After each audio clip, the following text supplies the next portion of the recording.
राजनीति देश की राजनीति में कोहराम मचा दिया है। दिल्ली कोकीन खेप बरामदगी केस में नया खुलासा हुआ है। दिल्ली पुलिस स्पेशल सेल की पूछताछ में खुलासा हुआ कि मामले का मास्टरमाइंड तुषार गोयल उर्फ डिक्की है। डिक्की 2022 में कांग्रेस के आरटीआई सेल का चेयरमैन था। पुलिस ने 4 लोगों को गिरफ्तार किया है। 566 किलो से ज्यादा की कोकीन बरामद हुई थी। 2000 करोड़ बताई जा रही है इस कोकीन की कीमत। दिल्ली कोकीन खेप बरामदगी केस में बड़ा खुलासा। दिल्ली पुलिस स्पेशल सेल की पूछताछ में मामले का मास्टरमाइंड तुषार गोयल और डिक्की निकला, जो कि 2022 में कांग्रेस आरटीआई सेल का चेयरमैन था। और इसको लेकर बीजेपी अब हमलावर है। राकेश सिन्हा, बीजेपी के वरिष्ठ नेता, हमारे साथ लाइव इस वक्त ज्यादा जानकारी के साथ जुड़ रहे हैं। राकेश जी, देश में नैतिकता की बातें बहुत ज्यादा होती हैं और खास तौर पर राजनीतिक दलों की तरफ से होती हैं, लेकिन जब इस तरीके का मामला सामने आता है जहां पर एक राजनीतिक दल का कार्यकर्ता आरटीआई सेल का चेयरमैन कहने वाला शख्स इतने बड़े ड्रग्स के बरामदगी में पकड़ा जाता है, उसके नाम का खुलासा होता है, तो सवाल नैतिकता पर ही नहीं बहुत सारी चीजों पर लगता है। राकेश जी, देखिए, राजनीतिक नैतिकता की बात तो अभी दूर रह गई। 5000 करोड़ का ड्रग्स का व्यापार, ये सिर्फ कोई अनैतिक और कोई अवैधानिक काम नहीं है। यह तो देश की युवाओं को, देश के लोगों को के अस्तित्व को मिटाने वाला काम है। आप देख रहे हैं पंजाब ड्रग्स के कारण पंजाब की स्थिति क्या हुई, वहाँ के नौजवानों क्या हुई। इस कांड में कांग्रेस का एक ऐसा नेता पकड़ा जाता है जो आरटीआई सेल से जुड़ा हुआ था, कांग्रेस पार्टी का था, उसका अध्यक्ष था 2022 तक। अब राहुल गांधी जी चुप क्यों हैं, जो कल तक पूरे देश में घूम घूम कर देश में नैतिकता की बात कर रहे हैं और नौजवानों से अपील कर रहे हैं क्या नौजवानों को ड्रग्स दिया जाए। उनकी पार्टी का एक नेता इसमें शामिल है और जो आरोप उन पे लगे हैं, उस आरोप के जवाब में कांग्रेस का प्रवक्ता जयराम रमेश जी क्यों नहीं आ रहे हैं? उस आरोप का खंडन कांग्रेस पार्टी क्यों नहीं कर पा रही है? क्योंकि करने की स्थिति में नहीं है। ये जो पैसा आ रहा है वो पैसा कहाँ जा रहा है? क्या तुषार गोयल के अकाउंट में जा रहा है या उसका पार्टी उपयोग कर रही है? चुनाव में क्या इन पैसों का दुरुपयोग हो रहा है? तो सवाल उठता है कि जिस राजनीति को राहुल गांधी आगे बढ़ा रहे हैं, जिस दोहरेपन के साथ वो देश को बरगलाने की कोशिश करें, विदेश की धरती पर जाकर वो क्या बोलते हैं, देश के अंदर उनकी पार्टी का कार्यकर्ता क्या करता है। अरे थोड़ी सी तो एक राजनीतिक नैतिकता, संवैधानिक नैतिकता इनके पास है नहीं, कॉन्स्टिट्यूशनल मॉरलिटी तो है नहीं, राजनीतिक नैतिकता का तो पालन कर लें। एक ऐसी पार्टी जिसने देश पर लंबे समय तक शासन किया, जिसके परिवार के लोग प्रधानमंत्री हुए, जो एक पार्टी पर एक अधिकार बनाकर चल रहा है, उसके पास एक शब्द नहीं है तुषार गोयल के लिए। तो साफ जाहिर होता है कांग्रेस पार्टी की चुप्पी में वे सभी बातें छिपी हुई हैं जिसकी आशंका है, जिसका अनुमान है, जिसको हम यह मानकर चलें जो हकीकत है। इससे पहले भी कांग्रेस का एक राज्यसभा सांसद झारखंड का था जिसके घर से एक बड़ी बरामदगी हुई थी। शुरुआत में तो सवाल नहीं उठ पा रहा, सवाल जवाब नहीं मिल पा रहे थे कि इतनी बड़ी बरामदगी कैसे हुई, लेकिन यहां पर तो बात उस पैसे की है जो कि ड्रग्स से जुड़ा हुआ पैसा है। यह भी साफ नहीं है कि इसका इस्तेमाल किन किन कामों में किया जाता था। ऐसे कई सारे इंस्टांसेस, ऐसे कई सारे राकेश जी उदाहरण आए हैं जहां पर खुद ड्रग्स और टेरर फाइनेंसिंग के नेक्सस की बात लगातार की गई। क्या कांग्रेस पर अब बड़ा दबाव नहीं है? देखिए, कांग्रेस परिवार का मतलब होता है 10 जनपद। 10 जनपद में ये 3 लोग कांग्रेस पार्टी को चलाते हैं, सोनिया जी, राहुल जी और प्रियंका जी। इसलिए अब कांग्रेस पार्टी के बाकी लोगों से मैं पूछना नहीं चाहता हूँ, मैं इस परिवार से पूछना चाहता हूँ जो कांग्रेस परिवार की मुखिया है, परिवार के भीतर एक बड़ा परिवार है, कि जो व्यक्ति इसमें शामिल है उससे कांग्रेस पार्टी के रिश्ते के बारे में जो कि सबके सामने आ गया, उसके द्वारा कमाए गए इस अनैतिक तरीके से, अवैधानिक तरीके से देश के नौजवानों को ये ड्रग्स किसके पास जाएगा? कॉलेज में जाएगा, स्कूल में जाएगा, मोहल्लों में जाएगा, हमारे बच्चों तक ये ड्रग्स किसी न किसी रूप में पहुंचेगा और हमारे बच्चे बर्बाद होंगे। सवाल होता है 2 तरह के अनैतिक काम होते हैं। एक तो व्यापार में अनैतिकता होती है, लोग धन कमाते हैं, वो एक सिर्फ अनैतिक होता है। यह तो समूल राष्ट्र को, समाज को, मानवता को पर प्रश्न खड़ा करने वाला यह व्यापार नहीं है, यह अनैतिक नहीं है। यह तो एक ऐसा कुकृत्य है जो अमानवीय कृत्य है, मानव विरोधी कुकृत्य है, उसमें कांग्रेस पार्टी शामिल है। अब कांग्रेस पार्टी से 3 सवाल मैं पूछना चाहता हूं कि तुषार गोयल से पार्टी के किन नेताओं का संबंध है, उसकी नियुक्ति किसकी अनुमति से हुई है, क्या 10 जनपद उस नियुक्ति से सहमत था या नहीं था। दूसरा, वह पैसा कहां गया, क्या कांग्रेस पार्टी ने तुषार गोयल के किसी डोनेशन का, उसके पैसे का कब कब कैसे कैसे क्या उपयोग किया। तीसरा सवाल उठता है, राहुल गांधी जब विदेश की धरती पर इस देश की विदेश नीति का, इस देश की आर्थिक नीति का, इस देश के समाज संस्कृति विरासत की आलोचना करके आते हैं, विदेशों में भारत की छवि को खराब करके आते हैं, आज इस देश में कांग्रेस पार्टी क्या छवि बना रही है, देश की कैसी छवि दी जा रही है। सवाल कांग्रेस पार्टी का नहीं है। राजनीति में रहने वाले लोग यदि ये ड्रग्स के व्यापार में और अनैतिक अवैधानिक व्यापार में शामिल हो गए तो पूरी राजनीति की छवि जाती है। यह कांग्रेस पार्टी का किया गया कुकृत्य भारत के संसदीय जनतंत्र पर, भारत की राजनीति की विरासत पर और भारत के राजनीति के भविष्य पर, तीनों पर सवाल खड़ा करती है। कुकृत्य एक पार्टी का करता है और इसका भुगतना सभी पार्टी के लोगों को होता है। तो आम लोगों में एक राजनीतिक कार्यकर्ता की छवि क्या बनकर आएगी। राहुल गांधी में यदि नैतिकता है, प्रियंका गांधी में जो बड़ी बड़ी भाषण कर रही है थोड़ी भी नैतिकता है, तो खुले तौर पर आकर कहें और इस बात को स्वीकार करें, लेकिन वो नहीं कर सकते हैं। नेशनल हेराल्ड केस में जो अपनी ही पार्टी का अखबार था उसकी लूट किया, पहली बार मैंने देखा। अपने घर में भी चोरी की जाती है। जिस कांग्रेस को आप स्वयं चला रहे हैं उसके अखबार की संपत्ति की चोरी और उसका मुकदमा चल रहा है, बेल पर जेल से बाहर है सोनिया जी, राहुल जी। इसलिए कांग्रेस पार्टी से नैतिकता की कोई उम्मीद करना अपने आप को धोखा देना है। देश की जनता को जवाब देना है। यह पार्टी एक प्राइवेट लिमिटेड कंपनी है जो सत्ता के लिए, संसाधन के लिए कहीं भी किसी भी सीमा तक जा सकती है।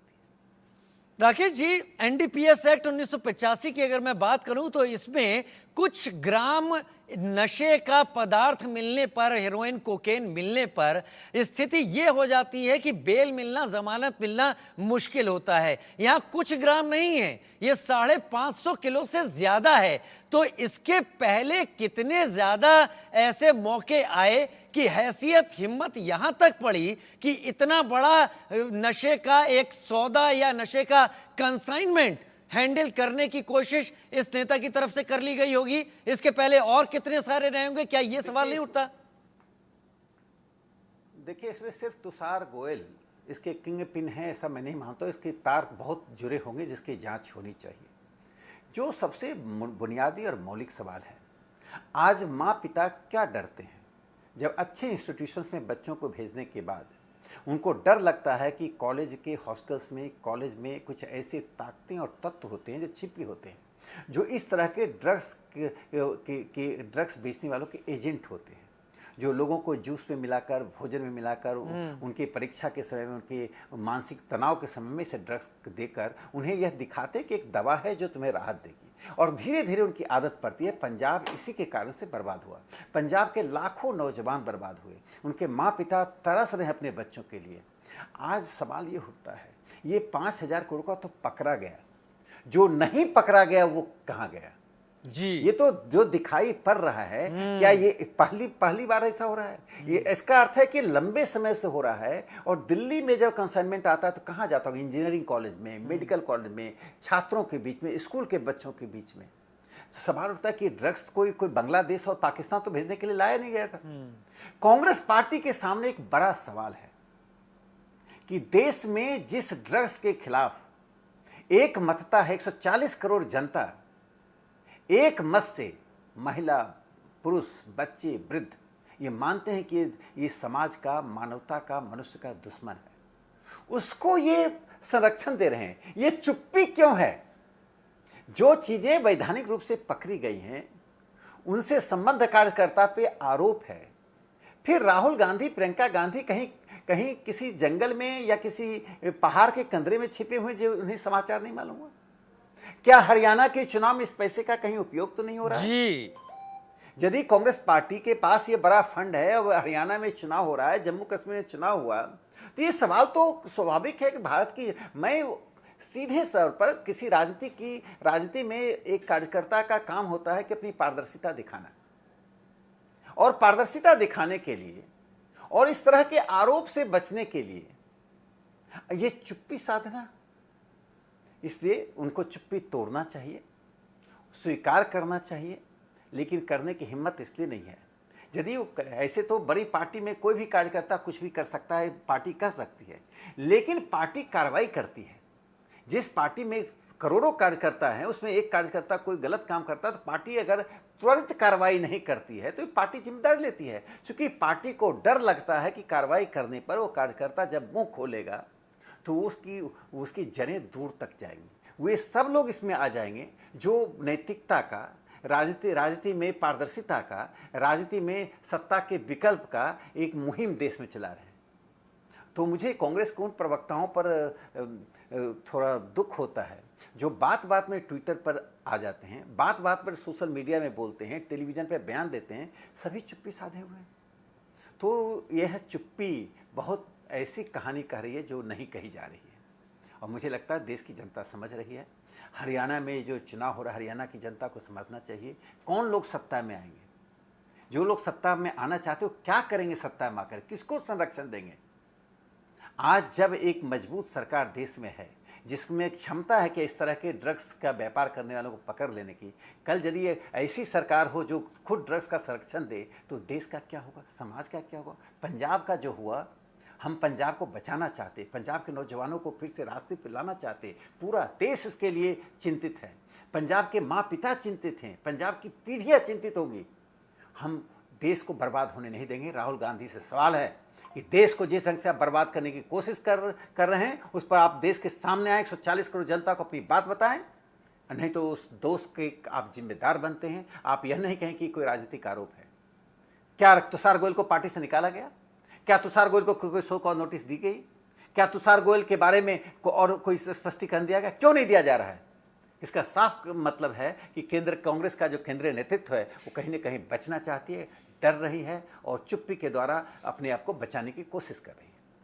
राकेश जी, दिल्ली में शराब नीति घोटाला मामले में लगातार बीजेपी ने इस बात का जिक्र किया, आरोप भी लगाया और कहा कि इसके जरिए इकट्ठा किया गया पैसा जो अब तक ट्रेल में सामने नहीं दिख रहा है उसका इस्तेमाल गोवा के चुनाव में किया गया। यही इल्जाम आप अब लगा रहे हैं कि ये 5,600 करोड़ रुपए इस ड्रग्स का क्या हरियाणा और जम्मू कश्मीर में चुनाव में इस्तेमाल तो नहीं किया गया। क्या आप सीधा इल्जाम यही लगा रहे हैं कांग्रेस के ऊपर कि कांग्रेस इस ड्रग्स के नशे का पैसा चुनाव में लोगों को प्रभावित करने के लिए इस्तेमाल करती है? देखिए, जब अनैतिक, अवैधानिक, अमर्यादित, असभ्य, बर्बर तरीके का कार्य करके पैसा उगाही की जाती है तो उसका उपयोग तो सड़क, अस्पताल और लोगों को दान देने में तो नहीं किया जा रहा है। ये 5,000 करोड़ का व्यापार तो इसलिए नहीं किया जा रहा था कि नवरात्र में गरीबों को दान दे दें, मंदिर बना दें। जो समाज को ही बर्बाद करना चाहते हैं, जिसमें सबसे अधिक पैसा है, जिसमें सबसे अधिक बर्बादी है। आप देखिए, दो ध्रुव पर चीज़ें हैं। जिस ड्रग्स में सबसे अधिक पैसा आसान तरीके से आता है और सबसे अधिक बर्बादी आसान तरीके से होता है, तो ये तो सवाल लाजमी है कि वो पैसा कहाँ जा रहा है। सड़क तो नहीं बना, आप पुल तो नहीं बना रहे हैं, आप कांग्रेस का कोई हेडक्वार्टर तो नहीं बना रहे हैं। सवाल उठता है कि उसका संबंध कांग्रेस पार्टी से है, ये तो प्रमाणित है। यदि संबंध है तो कांग्रेस पार्टी क्यों नहीं इस पर बात कर रही है? क्यों नहीं तुषार गोयल पर कार्रवाई की जा रही है? क्यों नहीं तुषार गोयल पर कोई सो कॉल नोटिस भेजा जा रहा है? तो ये तो लाजमी है कि वो राहुल गांधी जी को बताना है, प्रियंका जी को, कांग्रेस लिमिटेड कंपनी के जो 3 मालिक हैं, 3 शेयर होल्डर्स हैं, 3 प्रमोटर्स हैं उसके, बाकी लोग तो बोर्ड ऑफ डायरेक्टर्स में हैं, बाकी लोग तो उसकी कमेटियों में हैं, लेकिन इसके तो 3 ही प्रमोटर हैं, सोनिया जी, राहुल जी, प्रियंका जी। और बाकी लोग जयराम रमेश जी हो गए, दिग्विजय सिंह जी हो गए, ये जितने नाम आते हैं ये बोर्ड ऑफ डायरेक्टर्स में होते हैं, जिनकी जब तक प्रमोटर्स नियुक्ति करती हैं। ये शेयर होल्डर से ही लोग हैं। तो ये शेयर होल्डर्स जो हैं वो बताएं कि वो कंपनी के में जो लोग उनके मुलाजिम हैं वो क्या काम कर रहे हैं, क्यों कर रहे हैं। जी। देश की राजनीति को कांग्रेस पार्टी जिस रास्ते पर ले जा रही है वो रास्ता ठीक नहीं है। राकेश सिन्हा जी, बीजेपी के वरिष्ठ नेता, आप हमारे साथ जुड़े, आपने बेबाकी से अपने विचार रखे इस ड्रग्स का कांड के ऊपर। बहुत धन्यवाद, आपने हमें समय दिया। बहुत शुक्रिया हमारे साथ जुड़ने के लिए आपका।